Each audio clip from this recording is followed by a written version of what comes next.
கிறிஸ்து இயேசுவுக்குள் மிகவும் அன்பாக நேசிக்கப்பட்ட அன்புக்குரிய சகோதர சகோதரிகள் உங்கள் யாவருக்கும் நம்முடைய பிதாவாகிய தேவனாலும் நம்முடைய கர்த்தராகிய இயேசு கிறிஸ்துவினாலும் கிருபையும் சமாதானமும் உண்டாவதாக என்ற அன்பின் வாழ்த்துதோடு இந்த நாளிலும் தேவனுடைய கிருபையினாலே நாம் பார்க்க போகிற பொக்கிஷத்தினுடைய தலைப்பு என்ன என்று பார்க்கும்போது ஆதியும் அந்தமும் என்ற தலைப்பின் கீழாக இந்த நாளிலும் நாம் வேதாம பொக்கிஷத்தை நாம் பரிசுத்த வேதாமத்திலிருந்து இந்த நாளிலும் நாம் தியானிப்போம். ஆதியும் அந்தமும் என்று சொல்லி பார்க்கும்போது நம்முடைய பிதாவாகிய தேவன் நம்முடைய ஆண்டவராகிய இயேசு கிறிஸ்துவை கொண்டு ஆதாமை சிருஷ்டித்தார் என்று நாம் பார்க்கிறோம். ஆதாம் சிருஷ்டிப்பதற்கு முன்பாக ஆதாமுக்கு என்னென்ன தேவையோ அது எல்லாவற்றையும் தேவன் நம்முடைய ஆண்டவராகிய இயேசு கிறிஸ்து மூலமாக ஒழுங்குபடுத்தினார் என்று நாம் பார்க்கிறோம்.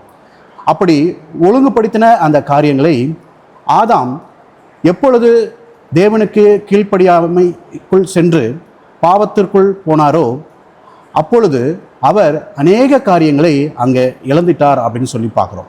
ஸோ அவர் செய்த அந்த பாவத்தின் நிமித்தமாக இந்த பூமியும் சபிக்கப்பட்டிருந்தது அப்படின்னு சொல்லி நம்ம பார்க்குறோம். ஸோ ஆதாம் இருந்த காலத்தில் எப்படி தேவன் இந்த உலகத்தை சிருஷ்டித்திருந்தாரோ அதே போல் பார்த்திங்கன்னா அநேக காரியங்கள் பார்த்திங்கன்னா ஆதாமினுடைய பாவத்தினால் சீர்குலைந்து போயிருந்தது அப்படின்னு சொல்லி நம்ம பார்க்குறோம்.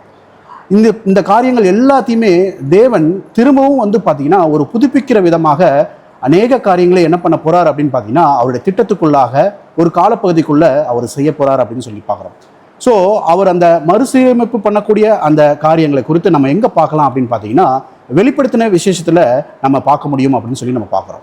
ஸோ அதை குறித்த ஒரு காரியங்களை தான் ஆதியும் அந்தமும். ஸோ ஆதி ஆகமத்தில் அங்கே கூறப்பட்ட காரியங்கள் வெளிப்படுத்தல் விசேஷத்தில் அநேக காரியங்களை தேவன் அங்கே சீர்படுத்தக்கூடிய ஒரு காரியங்களை நம்ம பார்க்க போகிறோம்.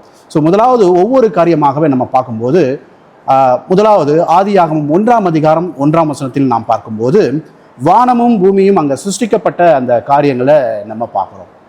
அப்போது தேவன் அங்கே வானமும் பூமியும் சிருஷ்டித்திருக்கிறார் அப்படின்னு சொல்லி நம்ம பார்க்கும்போது தேவன் அந்த படைத்த வண்ணமாக இந்த வானம் அதே போல் பார்த்திங்கன்னா இந்த பூமி அப்படியே இருக்குதா அப்படின்னு பார்த்தீங்கன்னா இல்லை அப்படின்னு சொல்லி நம்ம பார்க்குறோம். எப்போ ஆதாம் பாவத்துக்குள்ளாக போனாரோ அதுக்கப்புறம் பார்த்தீங்கன்னா இந்த பூமி பார்த்திங்கன்னா ஒரு சபிக்கப்பட்ட பூமியாக மாறினுச்சு அப்படின்னு சொல்லி பார்க்குறோம். அதே வெளிப்படுத்தின விசேஷத்தில் நம்ம பார்க்கும்போது பார்த்தீங்கன்னா வெளிப்படுத்தின விசேஷம் 21ஆம் அதிகாரம் 1ஆம் வசனம் நாம் பார்க்கும்போது பார்த்தீங்கன்னா முந்திய வானம் முந்திய பூமி பார்த்தீங்கன்னா அங்கே ஒளிந்து போயின அடுத்து பார்த்தீங்கன்னா புதிய வானம் புதிய பூமி அங்கே சிருஷ்டிக்கக்கூடிய அந்த காரியங்களை நம்ம அங்கே பார்க்க முடியுது அப்படின்னு சொல்லி பார்க்குறோம். அடுத்த காரியம் நம்ம பார்க்கும்போது பார்த்தீங்கன்னா பூமி பார்த்தீங்கன்னா ஒழுங்கின்மையும் வெறுமையுமா அங்கே இருந்தது அப்படின்னு சொல்லி ஆதியாகமம் 1ஆம் அதிகாரம் 2ஆம் வசனத்தில் நம்ம அங்கே வாசிக்கிறோம்.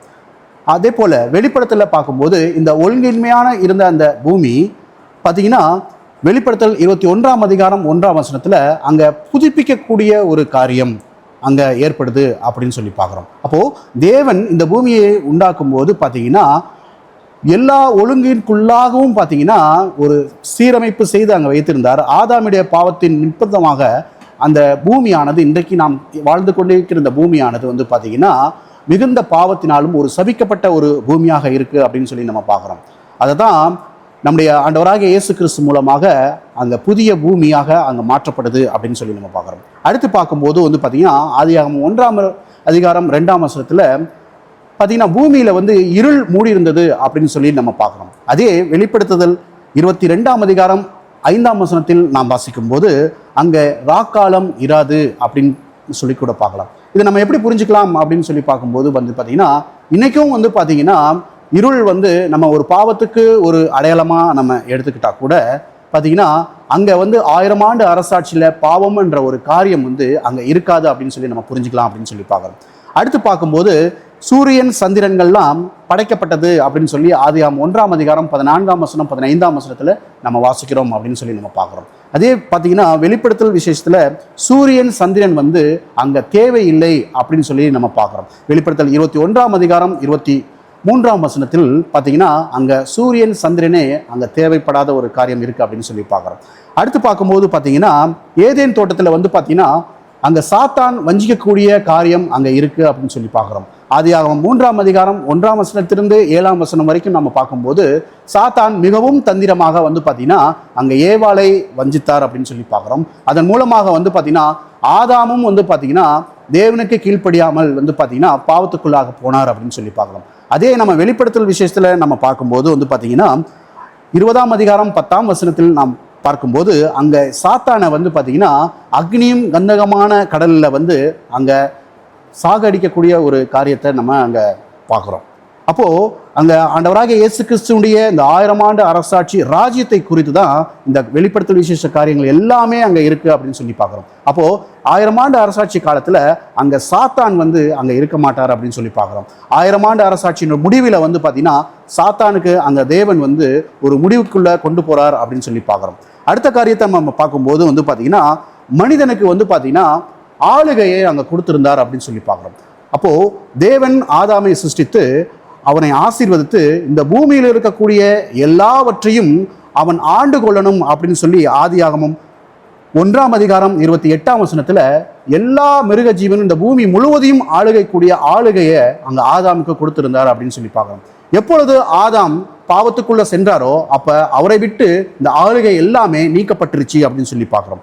அதே நம்ம வெளிப்படுத்தல் 20ஆம் அதிகாரம் 4ஆம் வசனத்தில் மீண்டுமாக பார்த்தீங்கன்னா அங்கே மனிதர்கள் வந்து பார்த்தீங்கன்னா ஆளுகை செய்யக்கூடிய ஒரு காரியத்தை அங்கே கொடுக்குறார் அப்படின்னு சொல்லி நம்ம பார்க்குறோம்.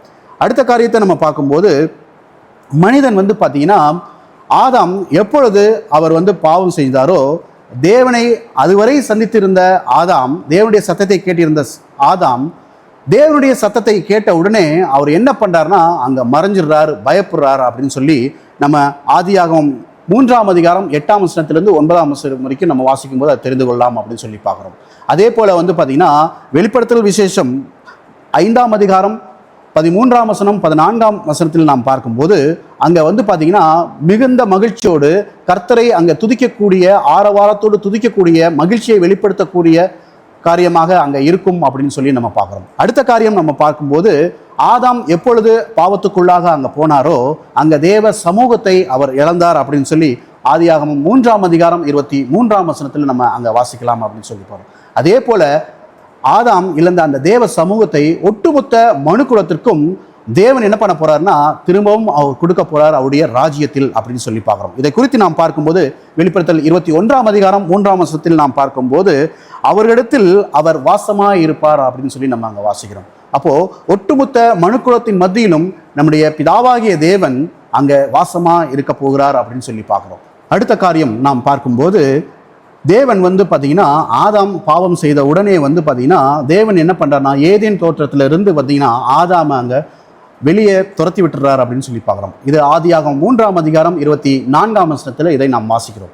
அதே போல் வந்து பார்த்தீங்கன்னா அவருடைய 1000 ஆண்டு அரசாட்சி காலத்தில் தேவன் என்ன பண்ணுறாருனா யாரெல்லாம் தாகமாக இருக்கிறீர்களோ அவங்க எல்லாருமே என்ன பண்ணுங்க என்கிட்ட வாங்க அப்படின்னு சொல்லி 22ஆம் அதிகாரம் 17ஆம் வசனத்தில் நாம் அங்கே பார்க்கலாம். அப்போது ஆதாம் வந்து பார்த்தீங்கன்னா தேவன் துரத்தினார். அதே ஒரு 1000 ஆண்டு அரசாட்சி காலத்தில் எல்லா மக்களையும் தன் பக்கமாக அவர் அழைக்கக்கூடியவராக இருக்கிறார் அப்படின்னு சொல்லி பார்க்குறோம். அடுத்து பார்க்கும்போது ஆதாமினுடைய அந்த பாவத்தின் நிமித்தமாக மரணம் வந்து பார்த்தீங்கன்னா ஒட்டுமொத்த மனுக்குலத்தையும் அங்கே ஆண்டு கொண்டது அப்படின்னு சொல்லி நம்ம பார்க்குறோம். ஆதியாகமம் 3ஆம் அதிகாரம் 19ஆம் வசனத்தில் நாம் வாசிக்கும் போது நீ மண்ணாய் இருக்கிறாய், நீ மண்ணுக்கே திரும்புவாய் அப்படின்னு சொல்லி அங்கே தேவன் அங்கே சொல்லியிருக்காரு அப்படின்னு சொல்லி பார்க்குறோம். அதே தேவனுடைய ராஜ்யத்தில் வந்து பார்த்தீங்கன்னா அங்கே பார்க்குறப்ப வெளிப்படுத்தல் 21ஆம் அதிகாரம் 4ஆம் வசனத்தில் இனி மரணம் இல்லை, துக்கமும் இல்லை அப்படின்னு சொல்லி பார்க்குறோம். அப்போ அவருடைய 1000 ஆண்டு அரசாட்சியில் எல்லாருக்குமே வந்து பார்த்தீங்கன்னா ஜீவனை அங்கே கொடுப்பார். அங்கே இனிமேட்டும் வந்து பார்த்தீங்கன்னா அங்கே மரணம் இருக்காது, நித்திய ஜீவனை அங்கே அளிப்பார் அப்படின்னு சொல்லி பார்க்குறோம். அப்போது அடுத்து பார்க்கும்போது வந்து பார்த்தீங்கன்னா ஆதாமுடைய பாவத்தின் நிமித்தமாக இந்த பூமியை தேவன் என்ன பண்ணியிருந்தார் அப்படின்னு பார்த்தீங்கன்னா உன் நிமித்தம் பூமி சபிக்கப்பட்டிருக்கும் அப்படின்னு சொல்லி அங்கே சபித்திருந்தார் அப்படின்னு சொல்லி பார்க்குறோம்.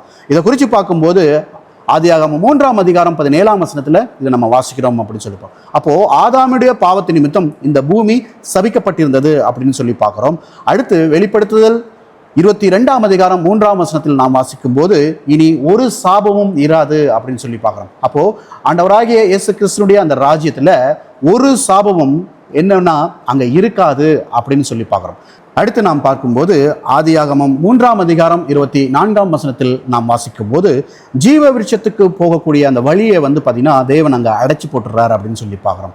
அதே ஆண்டவராக இயேசு கிறிஸ்துனுடைய ராஜ்யத்தில் பார்த்தீங்கன்னா வெளிப்படுத்தல் 22ஆம் அதிகாரம் 2ஆம் வசனத்தில் நாம் வாசிக்கும் போது 12 விதமான கனியை தரக்கூடிய ஜீவ விருட்சத்தை என்ன பண்றாருன்னா புசிப்பதற்காக அங்க தேவன் அங்க கொடுக்கிறார் அப்படின்னு சொல்லி பார்க்குறோம். இப்படி நாம் பார்க்கும்போது ஆதியும் அந்தமும், இப்போ ஆதி ஆகமத்துல தேவன் அந்த சிருஷ்டித்த அந்த பூமி, அடுத்து ஆதாமுக்கு கொடுத்திருந்த அந்த வாழ்க்கை, இது எல்லாத்தையுமே ஆதாமினுடைய பாவத்தின் நிமித்தமாக ஆதாம் தேவன் கொடுத்த எல்லா ஸ்லாக்கியத்தையும் ஆசீர்வாதங்களையும் இழந்தவராக காணப்பட்டார் அப்படின்னு சொல்லி நம்ம பார்க்குறோம். ஆனா தேவன் என்ன பண்றாரு அப்படின்னு பார்த்தீங்கன்னா, அந்த இழந்து போன ஆதாமுடைய ஸ்லாக்கியத்தையும் ஆசீர்வாதத்தையும் மீண்டும் தருவதற்கு தன்னுடைய குமாரனாக பார்த்தீங்கன்னா, நம்ம யோவான் 3:16 நம்ம வாசிக்கிறோம் இல்லைங்களா? பார்த்தீங்கன்னா, உலகத்துக்கு தன்னுடைய குமாரனையே தந்து இந்த உலகத்தை அன்பு கூர்ந்தார் அப்படின்னு சொல்லி பார்க்குறோம். அதே போல பார்த்தீங்கன்னா 1 யோவான் 2:25 நாம் வாசிக்கும் போது பார்த்தீங்கன்னா, நித்திய ஜீவன் அளிப்பேன் என்பதே அவர் நமக்கு தந்த வாக்குத்தத்தம் அப்படின்னு சொல்லி பார்க்குறோம். அப்போ நமக்கு இழந்து போன ஆசீர்வாதத்தை தன்னுடைய குமாரனுடைய மூலமாக பார்த்தீங்கன்னா, அவருடைய ஈடுபலியின் மூலமாக, அவர் கல்வாரி சிலுவையில் சிந்தின அந்த இரத்தத்தின் மூலமாக நமக்கு என்ன பண்ணியிருக்காருன்னா, மீண்டுமாக அந்த ரட்சிப்பை அவர் கொடுத்திருக்கிறார் அப்படின்னு சொல்லி பார்க்குறோம். அப்போ இந்த ரட்சிப்பை பெற்றுக்கொள்வதற்கு நாம் அதிக பிரயாசப்படணும் அப்படின்னு சொல்லி பார்க்குறோம். அப்போ தேவனுக்கு எந்த அளவிலும் கூட எந்த ஒரு மனிதனுமே கெட்டு போகிறது அவருக்கு பிரியமில்லை அப்படின்னு சொல்லி பார்க்குறோம். அப்போ எல்லா மனுஷரும் ரட்சிக்கப்படுறதுக்காக தான் நம்முடைய ஆண்டவராகிய இயேசு கிறிஸ்துவை இந்த பூமிக்கு தந்து அவரை பார்த்தீங்கன்னா சிலுவையின் மரணத்தில் ஒப்பு கொடுத்து பார்த்தீங்கன்னா, அவர் நமக்காக ரத்தம் சிந்திருக்கிறார், நம்மை மீட்டெடுத்திருக்கிறார் அப்படின்னு சொல்லிக்கிறோம். அந்த மீட்பை உணர்ந்து நாம் ஒவ்வொரு நாளும் அவருக்காக அர்ப்பணித்து அவருடைய ராஜ்யத்தில் நாம் சென்று சேர, அவருடைய ஆசீர்வாதங்களை நாம் பெற்றுக்கொள்ள தேவன் தாமே நம் ஒவ்வொருவருக்கும் கிருபை செய்வாராக. ஆமேன்.